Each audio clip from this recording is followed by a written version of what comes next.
Olá pessoal, vamos tratar aqui nesse vídeo de um assunto que é uma dor de cabeça para muitos optantes do Simples Nacional que acabam sendo excluídos, né, no decorrer aí na verdade no início do ano, né?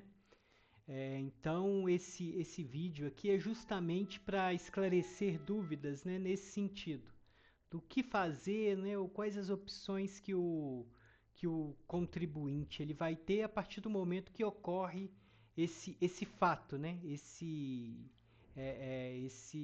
essa exclusão, né, do Simples Nacional. Então eu falo aqui da gestão digital e vamos aqui já tratar desse assunto de uma forma bem clara e objetiva para todos. Então, inicialmente, o que é o desenquadramento? O desenquadramento, então, é a saída, né, do contribuinte, que antes era do regime do Simples Nacional, e por diversos motivos ele foi desenquadrado, ele foi excluído do Simples. O que motiva essa exclusão? Essa exclusão pode ser em decorrência de falta de pagamento de tributos federais, de taxas municipais ou estaduais. Então, assim, por isso que no início ali do mês de dezembro, no decorrer do mês de dezembro, nós aqui da gestão passamos comunicados aos nossos clientes, né, e aos contribuintes aí de um modo geral, nas nossas redes sociais, explicando sobre a situação, né, alertando, né, sobre a possibilidade de desenquadramento, principalmente para aqueles clientes que possuem débitos. Por quê? O período de desenquadrar e enquadrar, ele ocorre no mês de janeiro. Todo mês de janeiro do ano, a empresa ela tem a opção de optar pelo Simples Nacional, ou quando, no caso, ela é do interesse dela, também ser desenquadrada. Sair do Simples Nacional e optar por um outro regime. Mas a grande maioria, né? A gente sabe que a grande maioria acaba sendo mesmo desenquadrado, porque hoje a melhor opção é o Simples Nacional, né? Que tem uma carga tributária menor. Logicamente que depende da atividade. Tem certas atividades que o lucro presumido acaba sendo mais vantajoso. Mas a maioria das vezes o Simples Nacional é a melhor opção. Então, a empresa ela desenquadrou. Ah, Fernando, não consegui fazer o pagamento dos tributos federais, tinha uma taxa municipal que não lembrei, a gente até cita, né, que essas taxas de alvará, de funcionamento, essas taxas que são anuais, a gestão ela não tem ali a condição de repassar para o cliente, por quê? Porque cada prefeitura ela trata isso de uma forma diferente. Tem prefeituras que enviam essas taxas municipais de forma automática ali pelo e-mail, tem outras que já enviam via uma correspondência, tem outras que é necessário buscar diretamente junto ao órgão. Então, por isso que a gente deixa isso à mercê do contribuinte, né, do cliente, mas sempre alertando, olha, já está na época de verificar a TFL, né, que é a taxa de fiscalização e localização, ou TLF, taxa de localização e funcionamento. Cada município trata de uma forma diferente, com até mesmo a nomenclatura ali do nome. Então, assim, a empresa ela desenquadrou. Agora, qual que é o próximo passo? A empresa ela vai se manter ativa? Sim. O fato de desenquadrar do simples não torna a empresa inapta, ela continua ativa. É apenas uma mudança do regime, ela não vai se manter mais no Simples Nacional, vai passar a ser de um novo regime. Automaticamente a Receita, a partir do momento que exclui, a empresa ela passa a ser do lucro presumido. Na verdade, né, o caminho natural é o lucro presumido, mas ela tem a opção do lucro presumido ou do lucro real, igual a gente vai ver para frente. Qual que é o impacto maior dessa mudança? Que os tributos passam a ser cobrados, né, separadamente, não da forma que é feito do Simples Nacional, numa guia apenas. Não, passa a ser separado. Aquela guia que é da Receita Federal, você vai receber, sendo do lucro presumido, 4 guias.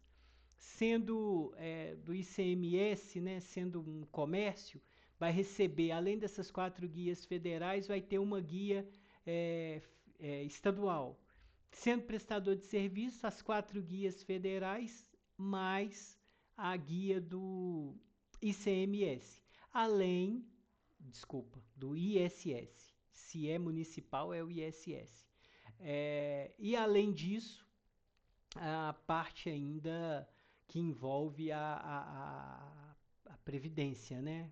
No caso, as guias trabalhistas, da área trabalhista. Trabalhista e previdenciário. Aquele que tem funcionário vai receber ali até uma quantidade maior de guias, em torno de 3 a 4 guias. Mas quem só tem o Prolabore vai continuar recebendo uma guia. Quem tem imposto de renda vai receber o INSS, né, uma guia, mais a do imposto de renda. Então, em tese, é isso. As principais mudanças com relação ao desenquadramento comparado com o que era feito antes. Antes você recebia apenas uma guia, né, relacionada ao Simples Nacional, agora você vai receber mais guias. Esse é um ponto. Um outro aspecto é, que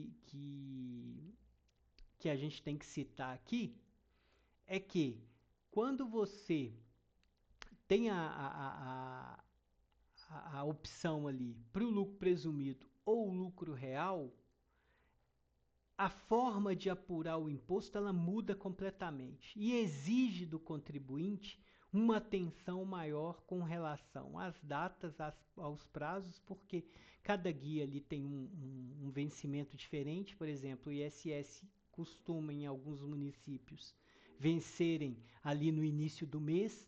No estado, costuma ser por volta do dia 15, além do federal, que mantém ali a data do dia 20 para pagamento.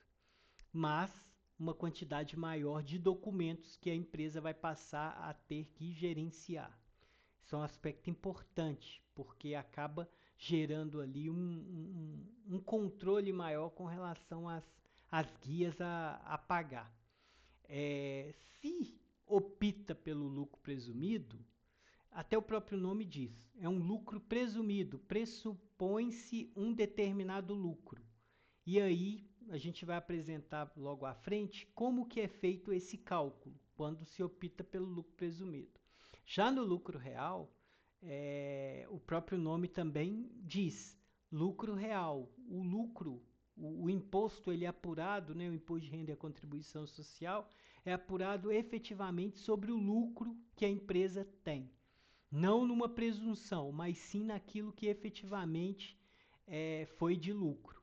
A grande maioria das empresas, né, que são desenquadradas do Simples Nacional optam pelo lucro presumido. Por quê? Porque é uma forma mais simplificada, não tanto como simples, mas é mais simplificada para apurar. É, Tende-se a pagar menos tributos optando por ela, pelo presumido. Já o lucro real, a carga tributária é maior e não só isso. O controle também do cliente ele muda radicalmente. Ele tem que ter ali um contas a pagar e um contas a receber muito bem alinhado. O extrato bancário ele tem que ser conciliado mensalmente. As informações elas precisam integrar com uma rapidez maior junto à contabilidade. Por quê? Porque o imposto ele passa a ser apurado de forma mensal. Então, mensalmente você tem que ter o lucro gerado, o lucro apurado para você saber qual que é o imposto a pagar. Então, o lucro real acaba causando um transtorno de adaptação muito maior para o cliente. Esse é um aspecto que a grande maioria opta para ir, né, pro lucro presumido. Um outro aspecto importante, agora já na prática, é o cálculo, né? Como é feito o cálculo do lucro presumido? Antes, no Simples Nacional, você tinha ali o seu faturamento e era calculado com base numa faixa. Uma faixa você tinha uma alíquota de Simples Nacional a recolher. Agora não, agora no lucro presumido é um pouco diferente. Você vai ter ali o seu faturamento e em cima do seu faturamento vai ter ali uma presunção. Uma presunção que vai depender da atividade. Se é comércio, a presunção ela é de 8%, sendo serviço de 32%. Essa vai ser a presunção de lucro que vai ter para você utilizar para ser base de cálculo para o imposto de renda e para a contribuição social. Então vamos lá, vamos fazer aqui um exemplo de como que seria o cálculo para um contribuinte que teve um faturamento no trimestre de R$ 200.000. Se ele teve um faturamento no trimestre de R$ 200.000, vamos entender então que a cada mês o faturamento dele foi de 100 mil. Desculpa, na verdade o faturamento dele por mês foi de 66.666. Mas no trimestre 200 mil. Por que isso é importante saber? Porque no lucro presumido você faz o recolhimento do imposto de renda e da contribuição social por trimestre. A apuração ela é feita trimestral.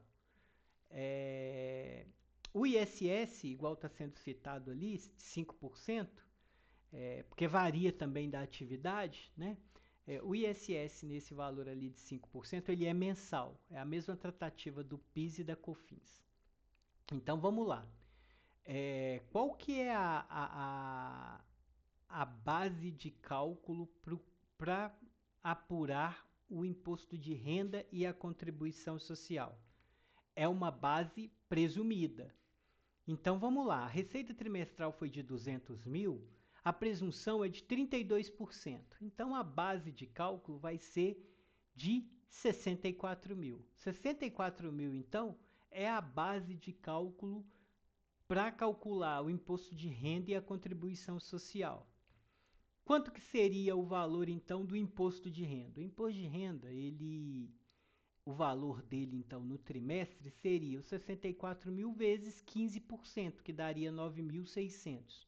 9.600 você pagaria de imposto de renda. Se no trimestre a base exceder a 60 mil, você ainda tem uma adicional de 10%.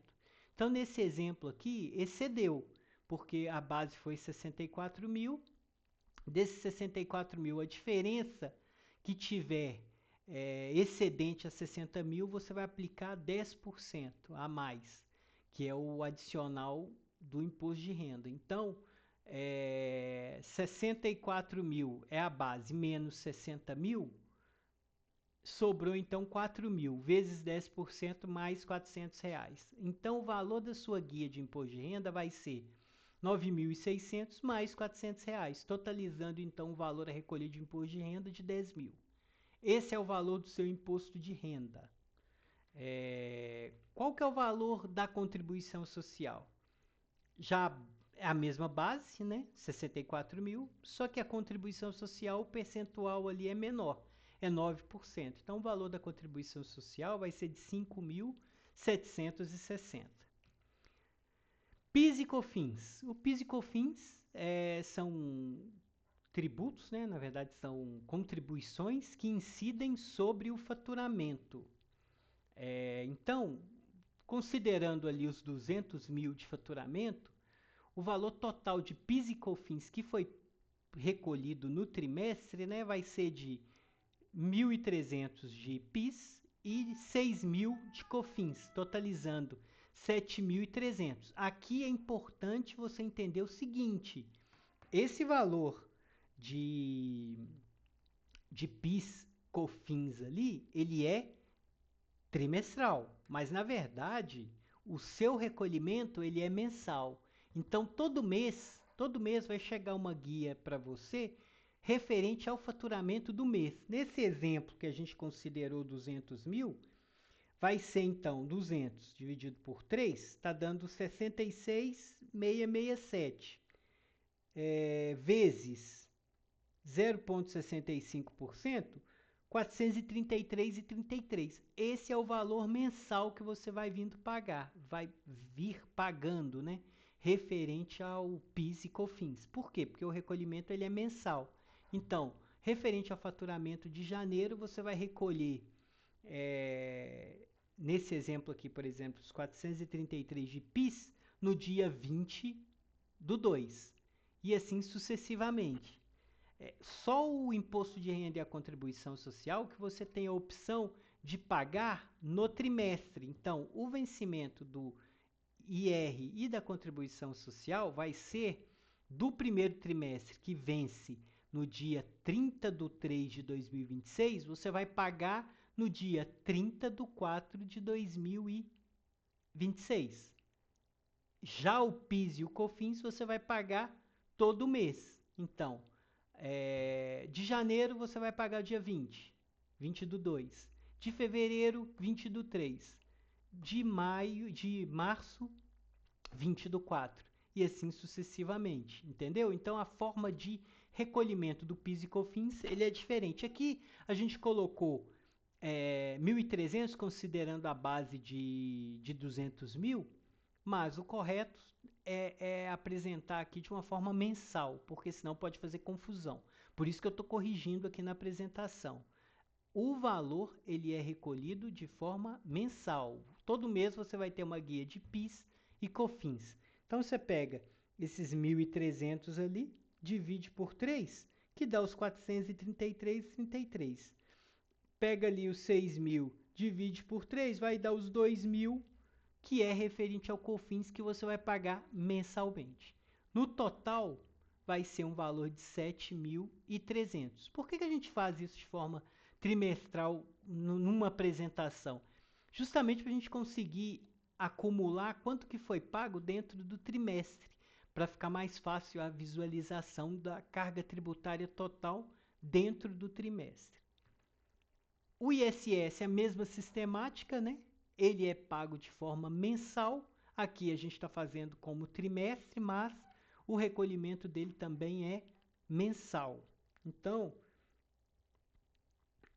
10 mil divide por 3, 3.333 seria o valor pago mensalmente de ISS.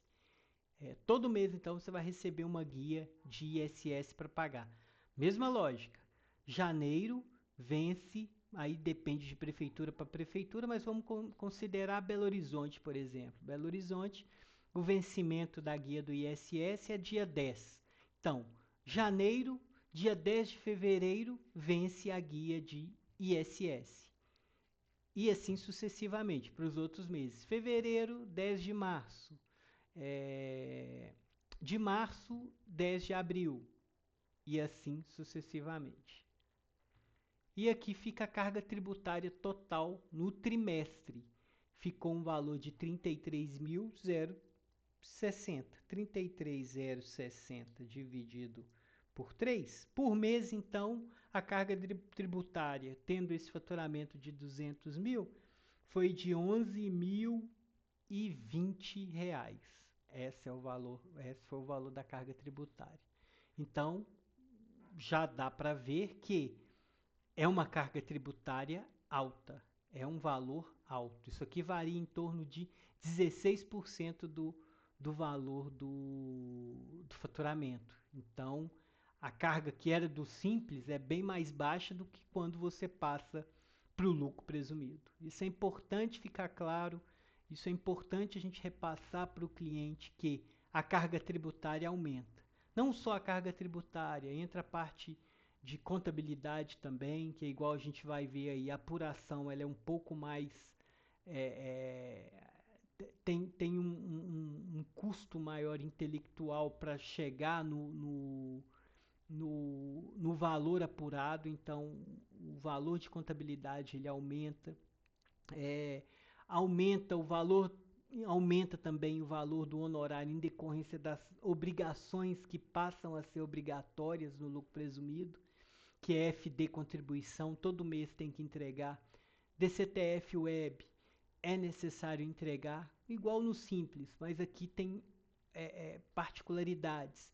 ECF anual, tem a ECD, que é o SPED contábil, que é obrigatório, as declarações de ISS, tem que ter a contabilidade regular justamente para a gente conseguir entregar o SCD contábil, né, que é o SPED contábil. Fora isso, ainda tem uma particularidade dentro do ano de 2026, é que essas empresas que são do lucro presumido, elas passam a ser obrigadas a incluir na nota fiscal o percentual de IBS e CBS, que já é dentro aí da reforma tributária, que é uma novidade. Então, é devido a essas particularidades que a, a empresa, quando ela sai do Simples Nacional e passa para o lucro presumido, ela passa a ter um cuidado diferente. É necessário um aprimoramento aí na gestão da empresa em si. Fernando, eu estou no lucro presumido, agora quando que eu posso voltar novamente para o Simples Nacional? No início de 2027 é possível retornar para o Simples Nacional. Mas o que é importante? Que a empresa esteja com os débitos em dia. Digo, né? Não tenha débitos, na verdade. Ela tendo débitos, isso vai impossibilitar dela aderir ao Simples Nacional no momento que for feita a análise fiscal da empresa. Se existirem débitos, a empresa não poderá aderir ao Simples Nacional. Então, o que a gente conclui dessa conversa? Inicialmente, a melhor opção é o lucro presumido, e a gente já vê que é uma carga tributária maior que a do Simples Nacional. Esse desenquadramento ele exige planejamento, é importante o contribuinte entender o que é o lucro presumido, saber da forma de apuração, por isso que a gente vai disponibilizar esse vídeo aí, justamente para ter esse entendimento, né? O lucro presumido, as apurações elas são feitas separadamente, então a gente vai fazer a apuração daquilo que é federal, daquilo que é municipal e daquilo que é estadual. Até mesmo aqui, voltando na apuração, né, a gente estava tratando aqui de ISS, que é para serviço. Ah, Fernando, mas na verdade a minha empresa é de comércio. Aí a história já muda. A gente não vai tratar aqui de ISS, mas sim de ICMS. Aí a apuração já não é mais do ISS, aí é uma outra sistemática. A apuração do ICMS quando é do lucro presumido. Aí o ICMS ele passa a ser débito e crédito. Aí é uma sistemática diferente para apurar. Você vai ter créditos no momento que adquire os itens, né, para revenda, e vai ter ali o débito, né, do ICMS no momento que revende. Então você paga, na verdade, o ICMS sobre a diferença. Mas aí é uma outra forma de apuração. O importante é entender que, igual o ISS, ele vai ser feito de forma mensal, e aí as informações elas precisam vir dentro do mês para a contabilidade para a gente conseguir fazer essa apuração, que ela é bem mais trabalhosa do que no formato que é feito hoje no Simples Nacional. Então, basicamente é isso, né? Os casos aí que exigirem simulação, a gente vai estar aqui à disponibilidade do cliente para a gente fazer essa simulação. E é necessário ter a ciência, né? Igual eu volto a repetir, entender o que é o lucro presumido, porque quando ocorre esse desenquadramento, acaba tendo aí uma mudança considerável, né, na forma de gerir o negócio no âmbito fiscal e contábil. Ok? Espero que o vídeo aí tenha ajudado a sanar dúvidas, né, com relação a essa mudança. E vamos fazer mais vídeos para retirar aí mais dúvidas que porventura venham a ter. Ok? Grande abraço e até mais.